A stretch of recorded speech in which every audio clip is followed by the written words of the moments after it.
ce qui a fait que ce roman a surgi, c'est que j'ai vécu toute une série d'événements un peu compliqués et que je me suis retrouvée vraiment pas bien du tout, où il n'y avait pas grand-chose de la pensée sur ce qui arrivait était possible. Et au final, j'ai ouvert l'ordinateur et je me suis dit, je sais même pas si je me le suis dit, mais c'était là, il fallait que j'écrive.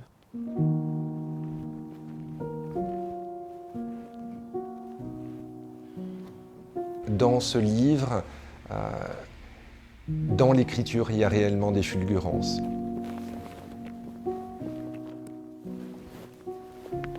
Si je dois donner un genre, je ne sais pas, c'est toujours compliqué de dire de quel genre, mais voilà, je dirais plutôt roman d'autofiction, sans avoir de définition précise de ce que c'est. Mais le point comment dire, principal de ce type d'écriture, je crois, c'est l'écriture en jeu. Bon, et les thèmes sont, oui, c'est très lié au désir, au manque. Il y a beaucoup, ça aussi, c'est un retour que j'ai. Il y a beaucoup la présence du corps dans le livre. Il y a le fond de nature qui est important aussi et qui engage aussi la marche. Voilà, il y a beaucoup de montagnes. Il y a un certain rapport à la marche, aux randonnées, à la nature. Et donc là aussi, il y a un mouvement du corps qui est très présent, mais pas que. Il y a évidemment de la sexualité, de l'intimité. Les deux ne sont pas nécessairement liés. Hein. C'est pas parce que c'est sexuel que c'est intime, mais voilà, on y retrouve ces thèmes-là aussi.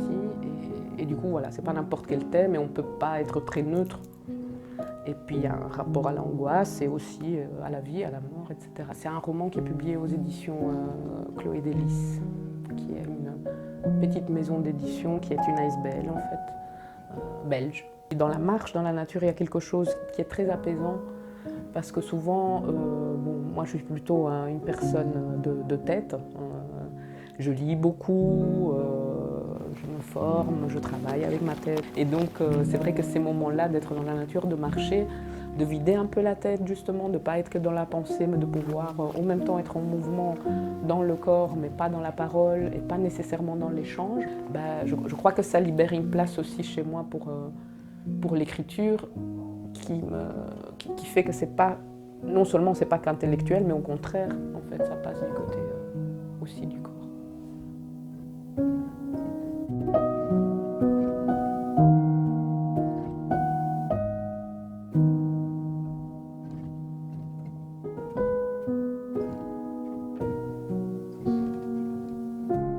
Je le regardais, mais pas dans les yeux, pas trop. Je souriais et je parlais de tout et de rien, feignant de ne pas avoir le cœur et les reins brisés. Parce que je le savais, que cela se terminerait de cette manière. Je voulais toucher ses mains abîmées par la cuisine, je voulais approcher mon visage et plonger dans son regard rieur, et puis qu'il m'embrasse à nouveau. Je ne l'ai pas fait. Un peu de dignité après tout. Je n'aurais pas supporté qu'il se dérobe.